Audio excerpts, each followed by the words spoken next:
They laughed when I flooded my incubation shed with 280 abandoned turkey eggs instead of calling the county to haul them off as spoiled inventory. That was March the 9th, 2024, and the offer sitting unsigned on my kitchen table was worth $410,000. Tell me in the comments where you're watching from, especially if you've ever had to decide whether to save something everyone else had already given up on. Then hit like and subscribe, because you are not going to believe what those eggs became. 3 things were happening at once that spring, and none of them were waiting politely for the others to finish. The first was a letter from a company called High Ridge Poultry and Processing, sitting on official cream-colored paper, giving me 60 days to accept an offer on the 140 acres my grandfather left me, or watch them file for an easement through my north pasture instead. The second was quieter and meaner, the way my neighbors had started looking at me since Warren Ashworth died, like grief had made me simple instead of just tired. The third was the eggs themselves, 280 of them, crated in styrofoam flats in the bed of my truck, still faintly warm, rescued out of a commercial hatchery 40 minutes east that had lost power in an ice storm and lost, along with it, any interest in birds that wouldn't hatch on schedule. My grandfather ran turkeys on this land for 31 years. Bronze breed, heritage stock, slow-growing and stubborn and about as profitable, by industry standards, as growing wildflowers for a living. He kept ledgers instead of a diary, 17 leather-bound books stacked in the cellar, page after page in his blunt pencil hand, none of it sentimental. Barometric pressure on the day a hen went broody, which oak dropped its acorns early, how the flock moved before a storm nobody had forecast yet. He used to say it to me before I understood what he meant. The land tells you everything, 3 weeks before it tells the weatherman. I found that line on page 1 of the first ledger, dated 1993, and I found it again, word for word, underlined twice, the week everything came apart. He died in November of 2022, heart failure in the equipment barn, found by Earl Tuttle the next morning, when the dogs wouldn't stop barking.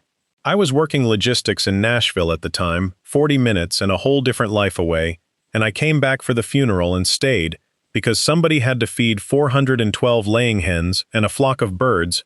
Nobody in my family had the stomach to sell off wholesale. I told myself it was temporary.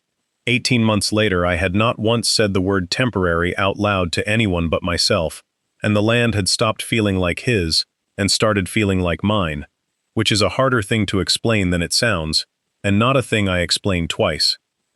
Mr. Caldwell came in April, 11 months after the funeral, driving a white pickup so clean it looked rented, wearing shoes that had never touched anything softer than a carpeted lobby. Roland Caldwell, mid-50s, silver at the temples, a handshake that lasted 1 second too long.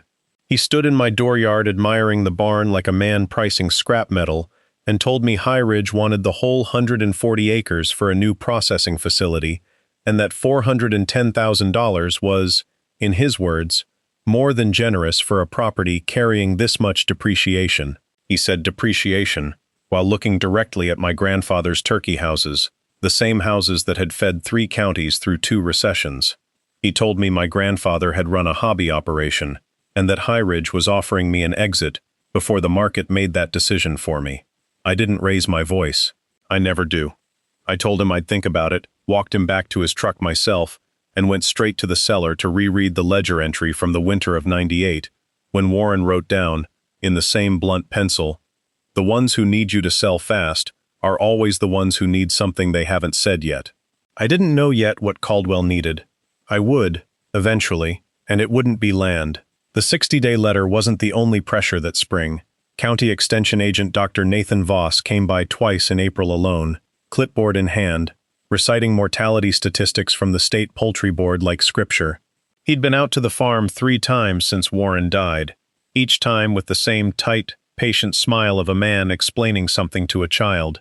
Free-range heritage stock has a documented 40% higher mortality rate than climate-controlled commercial operations, he told me, standing in the exact spot where my grandfather used to stand and watch the flock move at dusk. I'd hate to see you lose the whole operation because you're running it on nostalgia instead of data. I told him I appreciated the visit.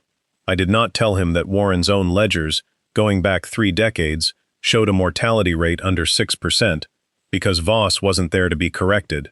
He was there to be right, on schedule, and leave. Earl Tuttle found my grandfather's body, and I never once forgot that I owed him something for it. But debt doesn't buy silence, and Earl talked plenty at the feed store on Route 9. Word came back to me the way it always does in a town of 1,100 people. Second-hand, softened just enough that whoever repeated it could claim they were only being kind. Della's out there sleeping in the coop again. Warren always did baby that girl too much, filled her head with all that talk about listening to birds. Della thinks she's some kind of turkey whisperer now that the old man's gone. I heard it from 3 different people inside of 2 weeks, and I said nothing to any of them, because my grandfather's other rule, the one he never wrote down because he didn't need to, was that you don't waste breath convincing people who've already decided. Then came the ice storm, the last week of a February that refused to end, and with it, the call from a hatchery outside Murfreesboro whose backup generator had failed for 11 hours during a critical incubation window.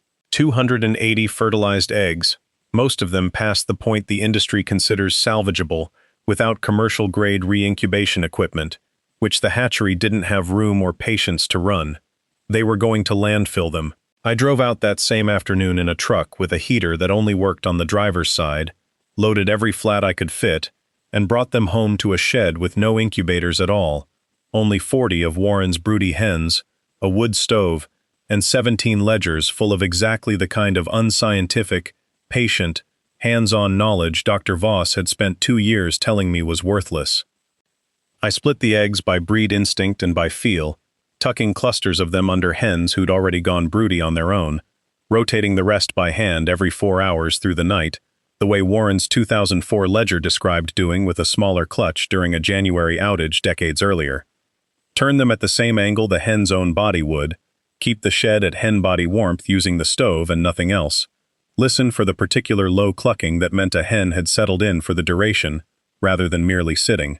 I painted a hand-lettered sign that week too, more out of stubborn hope than business sense, and nailed it to the fence post at the end of my drive. Ashworth Hollow Heritage Turkeys. Hatching now. Visitors welcome Saturdays. Earl Tuttle drove past it twice a day for a month, and never once slowed down. The smell of that shed is something I still can't describe to anyone who wasn't in it. Wood smoke and warm feathers, and the particular sweetness of 280 eggs, radiating a heat you could feel from 3 feet away, and under all of it, faint and constant, the smell of diesel drifting in off the equipment barn, where I split firewood every evening to keep the stove fed through the night. My hands cracked and bled from the cold air outside meeting the wet heat inside, and I wrapped them in electrical tape rather than stop for a bandage, because stopping meant a hen's rotation got missed, and a missed rotation meant a dead chick inside a shell that had made it 211 hours already. If you've ever kept something alive that everyone told you was already dead, you know exactly the kind of tired I mean. So stay with me, because it gets worse before it gets even. Like and subscribe now, because the next part is the part they still bring up at the feed store. Dr. Voss came back the last week of March, unannounced, and found me in the shed at 5 in the morning with tape on my hands and 22 hatched poults already peeping under a heat lamp I'd rigged from a barn light and a cattle trough. He looked at the setup for a long moment, wrote something on his clipboard, and told me that anecdotal survival numbers from a sample size this small meant nothing against the state's aggregate data, and that I should expect losses in the back half of the hatch consistent with the documented mortality curve for uncontrolled incubation. I thanked him for stopping by. He left before the 23rd poult broke shell behind him, and I didn't call him back to see it. High Ridge sent someone else in early April, a junior associate named Priya Reyes, sharp suit, sharper folder of paperwork, sent specifically to streamline what Caldwell called a misunderstanding about my 60-day window. She sat at my kitchen table and told me, gently, the way you'd explain something to someone who might cry, that High Ridge could extend the offer by another $45,000 if I signed before the end of the month, and that continuing to run what she called a legacy hobby operation, against the advice of the county's own agricultural office, exposed me to liability if anything went wrong with an uninsured hatch of that scale. I told her the hatch was insured the same way it had been insured for 31 years before I was born, by paying attention. She wrote something in her own folder and left without finishing her coffee. Earl Tuttle's version of cruelty was quieter and somehow worse. He never said anything to my face at all. He just stopped waving from his truck the way he had every single day since I was 9 years old, and I felt that particular absence more than I would have felt an insult, because an insult I could have answered. By the third week of April, I had 31 pults, then 60, then a plateau I couldn't explain, watching the incubation shed at 2 in the morning, with a headlamp and Warren's fourth ledger open on my knees, and for exactly one night, the only one I'll admit to, I let myself wonder if Voss's 40% was going to turn out to be the truer number after all, and if I was about to lose the last of what my grandfather built along with the land itself. I found the answer at 3 in the morning on page 140 of that same ledger, in Warren's handwriting from the drought year of 2007, the worst hatch of his own career. Some years the land makes you wait past the point of comfortable, and if you quit at the point of comfortable, you were never really in it for the land. I read that line 4 times, put the ledger down, and went back to turning eggs by hand until the sun came up, and by the following Tuesday the plateau broke on its own, the way plateaus do when nobody's watching and everybody's already decided the story is over. By the second week of May, the count stood at 244 healthy poults out of 280 eggs, a hatch rate of 87%, in a shed with no incubator, no climate control, and nothing but broody hens and a wood stove keeping a shed of orphaned eggs alive through the last hard freeze of the year. I wrote the number down in my own hand on the first blank page after Warren's final entry, the page he never got to fill, and for the first time since the funeral it felt less like I was finishing his ledger, and more like I was starting my own. The validation, when it came, didn't come from me at all. It came the third week of June, when a highly pathogenic strain of avian influenza tore through 4 commercial poultry operations across 2 counties, including the climate-controlled facility outside Murfreesboro that had abandoned my 280 eggs in the first place. State agriculture officials ordered the culling of over 60,000 birds inside 9 days. Every large-scale operation within 30 miles went under quarantine, including the very facility High Ridge Poultry and Processing had been planning to supply from once my acreage was folded into their footprint. My birds, free-range, outdoor-raised, kept in small rotational flocks, the way Warren's ledgers described doing since 1993, specifically because concentrated confinement invites exactly this kind of collapse. Tested clean in every state inspection that followed, the only clean heritage flock of size left standing in the region. Dr. Voss was the one who had to deliver that inspection result to me in person, and I watched something close behind his eyes while he read the numbers off his own clipboard, the same clipboard that 2 months earlier had told me my mortality curve was a statistical inevitability. He didn't apologize. Men like Voss rarely do, not directly. He said, instead, that my flock's dispersal pattern had produced an atypical resilience outcome, which is the closest thing to being wrong that a man with a state title is willing to say out loud, and I let him have that, because Warren always said a man forced to eat his own words chews slower when you don't rush him.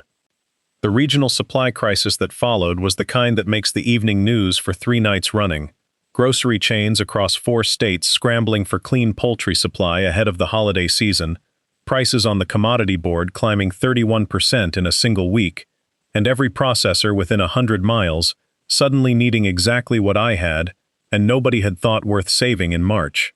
I fielded 4 calls in one afternoon from buyers I'd never spoken to in my life, and one from a regional agricultural reporter named Colum Whitfield, who'd heard about the woman who hatched turkeys with a wood stove during the ice storm and wanted to come see the flock for himself before anyone official got to shape the story first.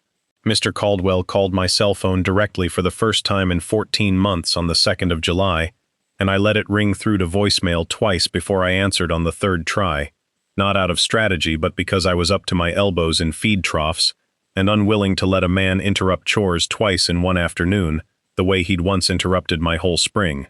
When I finally picked up, his voice had lost the smooth, unhurried cadence I remembered from my dooryard the year before.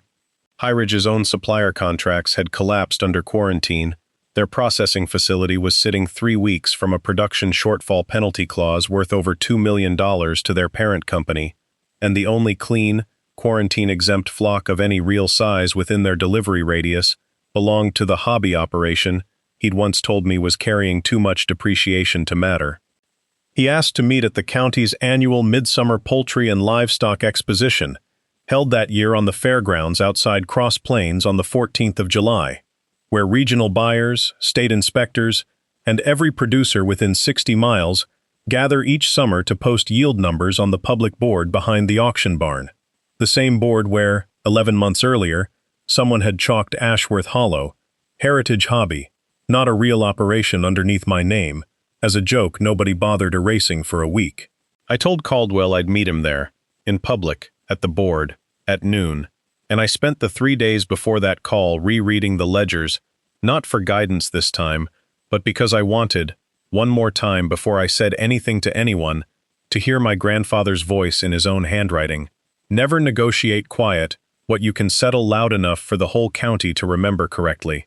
The fairgrounds smelled the way they always do in July: cut hay, diesel exhaust from the auction trucks, sunscreen and kettle corn, and underneath it all the mineral tang of livestock pens baking in the heat. I walked in at 11:45 with 2 crates of my own birds and a folder of state inspection results, and by noon, there were more people gathered around the results board than I'd ever seen there for anything short of the county fair queen announcement. Earl Tuttle was there. Dr. Voss was there, clipboard tucked awkwardly under one arm like he wasn't sure yet whether he was attending as an official or a spectator. Priya Reyes stood near the auction barn entrance in a blazer, entirely wrong for the heat, and Colm Whitfield had his recorder already running. Caldwell arrived 4 minutes late, without the white truck this time. He'd been dropped off, I noticed, by someone else, which told me more about his position inside High Ridge that week than anything he said afterward. He walked up to the board where the state's own quarantine exemption results had just been posted that morning.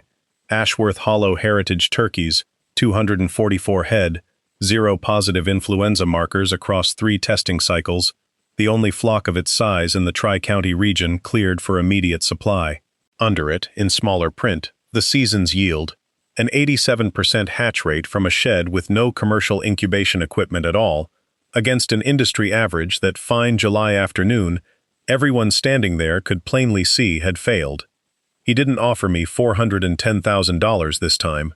He offered a 2-year supply contract at a per-bird rate 30% above the pre-quarantine market average, standing in front of the same board where his own company's supplier had once thrown my eggs away as spoiled inventory, with Voss and Reyes and half of Cross Plains watching him do it.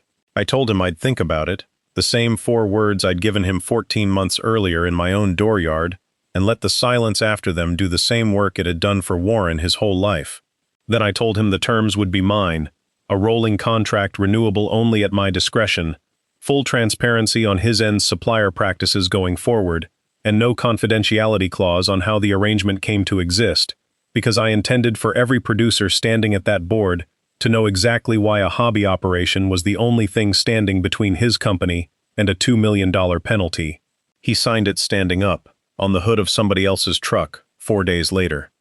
Dr. Voss said nothing to me directly that afternoon, but I heard, second-hand, and softened the same way every piece of Cross Plains gossip reaches me, that his office quietly revised its extension guidance on small flock heritage incubation the following season, dropping the 40% mortality figure from its public materials without comment. Earl Tuttle started waving from his truck again that same week, and I waved back, because Warren also wrote, in the last full ledger before the one I keep now, that holding a grudge past the point it's useful is just another kind of chore nobody's paying you to do.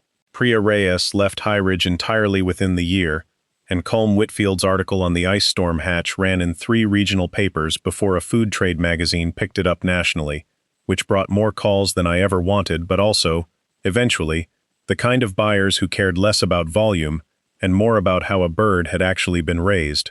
I never scaled past 400 head in the 6 years since, on purpose, because Warren's ledgers are full of warnings about operations that grew faster than the land could tell them the truth, and I'd rather run a smaller, honest flock than a larger one built on borrowed patience.